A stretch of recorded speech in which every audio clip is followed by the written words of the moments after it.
Picture this. It's 530 BC, the Central Asian steppe, a battlefield littered with corpses. You're a Scythian warrior. You've just watched your queen, Tomyris, win the most brutal battle of the century. The Persian army, annihilated.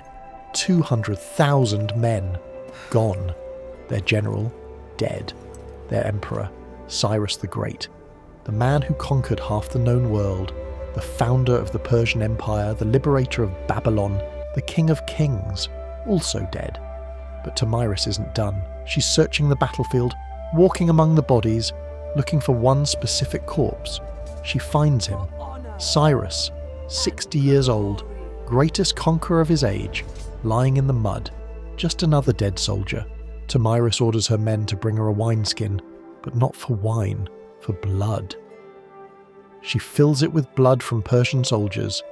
Then, she takes Cyrus's severed head and dunks it in the blood. She speaks to the dead emperor. You wanted blood. You took my son's life through treachery. Now, drink your fill of blood. This isn't a metaphor, this is literal. A Scythian queen beheading the Persian emperor, drowning his severed head in blood as revenge for what Cyrus did to her son. If you want to understand how a nomadic queen destroyed the greatest empire of her time, how Cyrus the Great met his end, and why this story was buried by history, hit that subscribe button. This is the story of Tomyris, the queen who said no to the Persian Empire and made it stick, with a severed head. Let's start with who Cyrus was, and why everyone underestimated the woman who killed him. Cyrus II, known to history as Cyrus the Great. By 530 BC, he's the most successful conqueror alive. He overthrew the Median Empire, conquered Lydia, took Babylon without a fight, united Persia into the largest empire the world has ever seen, from Turkey to Afghanistan, from the Caucasus to the Indian Ocean. He's 60 years old, undefeated in major campaigns, respected, even loved. Unlike most conquerors, Cyrus doesn't destroy, he builds. When he conquers Babylon, he doesn't burn it. He frees the enslaved Jews, lets them return to Jerusalem, rebuilds their temple. The Bible calls him God's anointed, a Gentile king serving divine purpose. He's religiously tolerant, administratively brilliant, militarily unstoppable. He's also getting old. At 60 in the ancient world, you're ancient, past your prime, thinking about legacy, succession. Cyrus has sons, Cambyses will inherit. But there's one more campaign Cyrus wants, one more conquest. North of Persia, beyond the Caspian Sea, lie the Central Asian steppes, endless grasslands, home to nomadic tribes, the Massagetæ, the Scythians. They're not organised states, no cities, no agriculture, just tribes, moving with their herds, living in felt tents. To Cyrus, they're barbarians, primitives, easy targets. He's wrong. The Massagetæ are Scythians, a confederation of nomadic tribes. They don't write, don't build cities, don't leave records. Everything we know about them comes from their enemies, mostly the Greeks and Persians. But what we know is terrifying.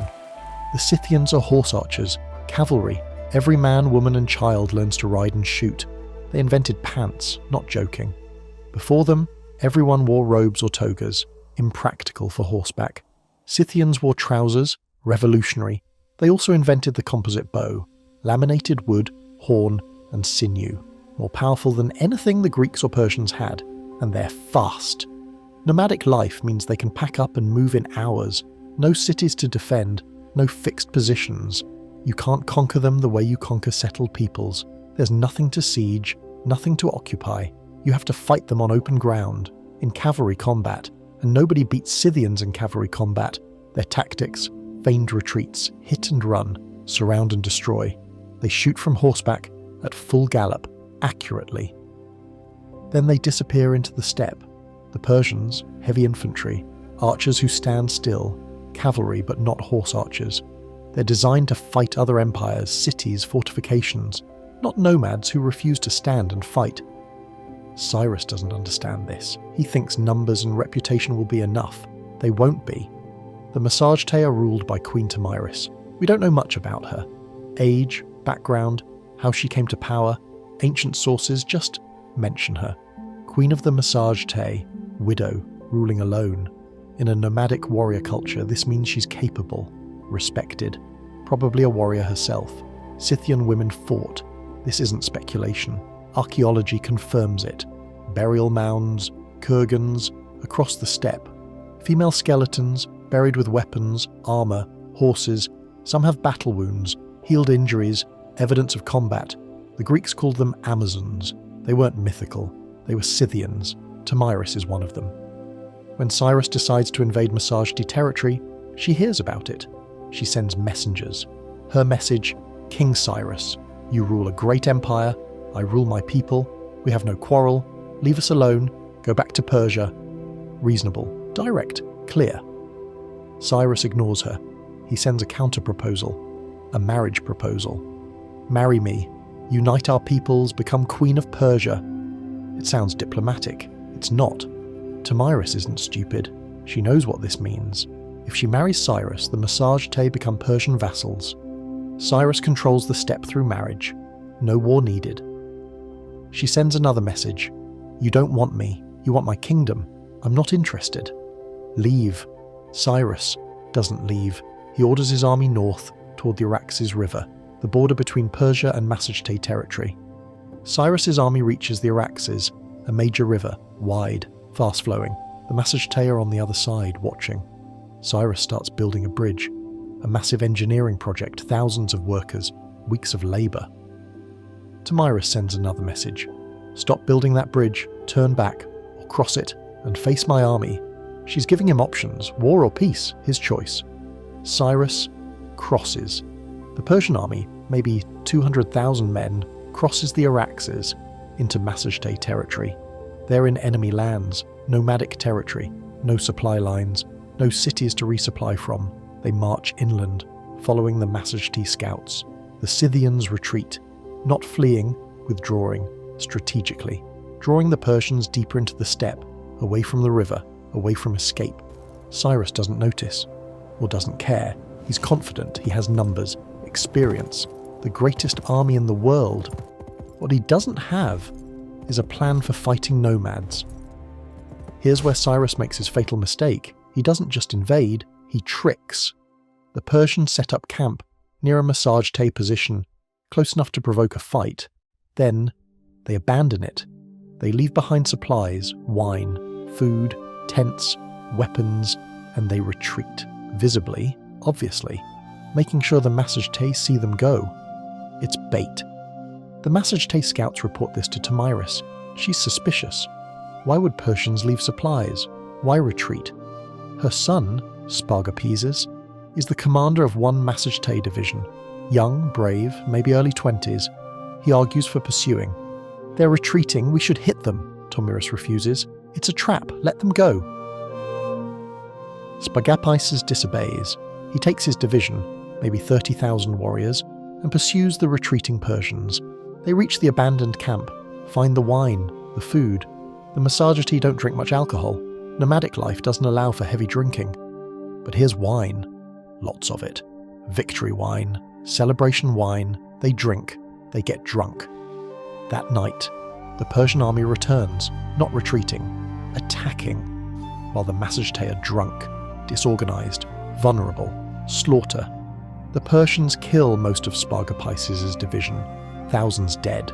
The survivors, captured, including Spargapeses, Tomyris' son, chained, prisoner.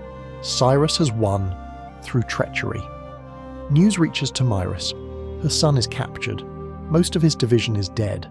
The Persians used wine as a weapon. She sends a messenger to Cyrus. Her message, glutton for blood. You took my son not through strength but through wine and tricks. Release him. Leave my territory. I'll let you go in peace. Refuse, and I swear by the sun, I will give you your fill of blood. It's a threat and a warning. Cyrus reads it and laughs. He's not releasing Spargapeses. The boy is leverage, insurance. Spargapeses is brought before Cyrus, still drunk, chains on his wrists. When he sobers up, he realizes what happened. His division is destroyed. He's captured. He disobeyed his mother, got his men killed. Shame, Humiliation, guilt. He begs Cyrus, "Remove my chains, let me die as a warrior." Cyrus agrees. Why not? The boy is beaten, no threat, the chains are removed. Spargapesis immediately grabs a guard's knife and kills himself, right there, in front of Cyrus. Suicide, to preserve honour, to avoid being used as a hostage. He dies, and Tomyris loses her son. When Tamyris hears, something breaks. Not her will, her mercy. She'd offered peace, multiple times. Cyrus refused. She'd warned him, leave or face blood. He laughed. He tricked her son, got him drunk, captured him, drove him to suicide. This isn't war, this is personal. Tomyris orders full mobilization. Every Massage warrior, every allied tribe, everyone who can ride and fight. She's not defending anymore, she's attacking. She sends one final message to Cyrus. You wanted blood, now you'll drown in it. No more diplomacy, no more warnings, just war. Cyrus realizes he's in trouble. The Massage aren't retreating anymore, they're advancing in full force. His generals warn him. We're deep in enemy territory, no supply lines, fighting cavalry on open ground. We should retreat, back to the river. Cyrus refuses. Pride, ego, reputation. He's Cyrus the Great. He doesn't retreat, he doesn't lose. He's also 60 years old, tired, maybe not thinking clearly. He orders his army to prepare for battle. 200,000 Persians, against maybe 100,000 Massage. Numbers favour Cyrus, tactics favour Tamyris. The battle is fought somewhere on the Central Asian steppe. We don't know exactly where. Ancient sources just say, a great battle, the fiercest in living memory. The Massage attack, not a frontal assault. Cavalry tactics, feigned retreats, encirclements, arrow storms. The Persians form up, heavy infantry in the centre, archers behind, cavalry on the flanks. The Massage don't charge the centre. They circle, shooting arrows, thousands of arrows, darkening the sky. Persian shields go up, arrows punch through, not every time, but enough. Men fall, steady attrition. The Persian cavalry tries to countercharge, chase the Massage. The Scythians retreat, leading them away, then turn and fire. Parthian shot. The Persian cavalry gets separated, picked off, destroyed. The Persian infantry stands firm, but they're static, can't chase, can't close. The Massage just keep shooting, for hours. Then, when the Persians are exhausted, disorganized, demoralized, the Massage charge. Not arrows now. Close combat, swords, spears, axes. The Persian line breaks, not everywhere at once, but section by section. Panic spreads. Men run, try to retreat. There's nowhere to go. They're in the middle of the steppe, miles from the river, surrounded. The Massage don't take prisoners. This is revenge, personal, for Spargapesis, for the treachery. They kill everyone. 200,000 Persians. Almost all of them die, including Cyrus, the great emperor, 60 years old, undefeated until today, dead on a nameless steppe, far from home. Tomyris searches the battlefield, walking among corpses, looking for one man. She finds him, Cyrus, still in his armour, recognisable. She orders his head cut off, then she orders a wineskin filled, not with wine, with blood, Persian blood. She takes Cyrus's head and dunks it in the blood. She speaks to the dead emperor. I warned you, I said I would give you your fill of blood. You killed my son through treachery. Now drink all the blood you wanted. It's barbaric, brutal, personal. It's also effective symbolism. You wanted blood? Here's blood. Literally, drown in it. Ancient sources record this. Herodotus writes it. Later historians repeat it. Whether it literally happened, who knows? But the story, that survives. The story of the nomad queen who beheaded an emperor and made sure everyone knew why. The aftermath is complicated. For Persia, disaster. Their emperor is dead. Their army is destroyed. The entire northern frontier is lost. Cyrus's son, Cambyses, inherits. But he's not his father. Paranoid, violent, eventually goes mad. The Persian Empire survives. But the mystique of invincibility, gone. Cyrus the Great, beloved, respected, brilliant, died in a pointless war against barbarians. The Persians never again seriously tried to conquer the Central Asian steppe. They learned you can't conquer nomads. For the Masajdi, victory, but costly. They lost thousands, maybe tens of thousands, including Spargapaises. Tomyris won, but she lost her son, her heir. We don't know what happened to her after. She disappears from history. Ancient sources just stop mentioning her. Did she die soon after? Step down? Rule for years? Nobody knows. All we know, she killed Cyrus. She avenged her son. She defended her people. And then, history forgets her. Why isn't Tamyris more famous? Alexander the Great, Julius Caesar, Genghis Khan, everyone knows them. Tomyris killed one of them. Yet, almost nobody knows her name. Part of it, she's a woman. Ancient history is written by and about men. Part of it, she's a nomad. No written records, no cities, no monuments. Part of it, she embarrassed Persia. The Persians didn't want to talk about it, and Greek historians, our main sources, viewed nomads as barbarians, interesting but inferior. A barbarian queen defeating a civilized emperor. Shocking, worth recording, but not worth celebrating, not worth remembering. So Tamyris becomes a footnote, a curiosity, an anecdote. Did you know Cyrus died fighting Scythians? Not. Did you know a Scythian queen destroyed a Persian army? The focus stays on Cyrus, his death, his mistake, not on Tamyris, her strategy, her victory. It's historical erasure, not deliberate, just default. Great men get remembered, women who beat them, forgotten. But here's what the story actually shows. Nomadic peoples weren't primitive, they were sophisticated, different from settled empires, but not inferior. Scythian cavalry tactics influenced warfare for centuries. The Parthians used them, the Mongols perfected them, the composite bow, stirrups, later, horse archery, feigned retreats, all Scythian innovations, or refined by them. Tamyris understood her advantages, mobility, speed, home terrain. She avoided Cyrus's strengths, infantry, numbers, logistics. She fought on her terms, not his. That's military genius, not luck, strategy. And she did it while dealing with unimaginable grief. Her son died because he disobeyed her, because Cyrus tricked him. She had to lead an army, make tactical decisions, fight a battle, while mourning. That's not just strength, that's leadership. The blood ritual is the part everyone remembers. It's shocking, visceral, brutal, but it's also human. Tomyris didn't just defeat Cyrus. She wanted him to know. This isn't just war. This is personal. You killed my son. I kill you. I humiliate you. The blood ritual is a message to Persians, to her people, to history. This is what happens when you underestimate us. This is what happens when you use treachery. This is what happens when you kill my son. It's revenge. Pure, simple, brutal, and it's effective, because we're still talking about it, 2,500 years later. There's a broader lesson here. Empires are powerful, but they're not invincible. Cyrus conquered half the world, then died fighting nomads. Alexander the Great conquered more, then died of fever at 32. Rome ruled Europe, then got sacked by barbarians. The Mongols conquered everything, then fragmented. Power is temporary. Reputation can be shattered.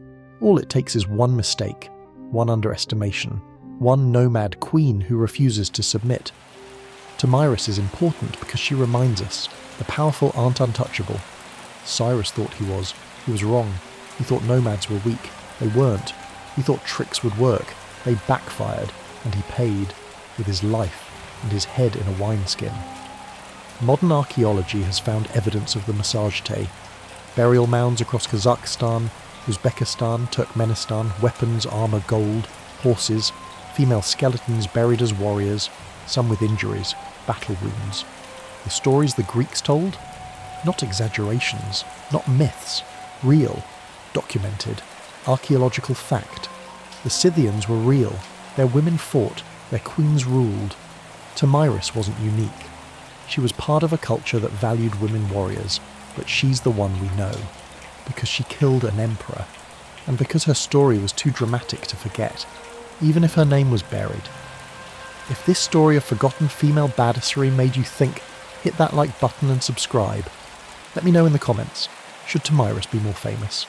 530 BC, the Central Asian steppe, a battlefield of corpses, Cyrus the Great, dead, beheaded, head in a wineskin of blood, Queen Tamyris, standing over him, victorious, grieving, avenged.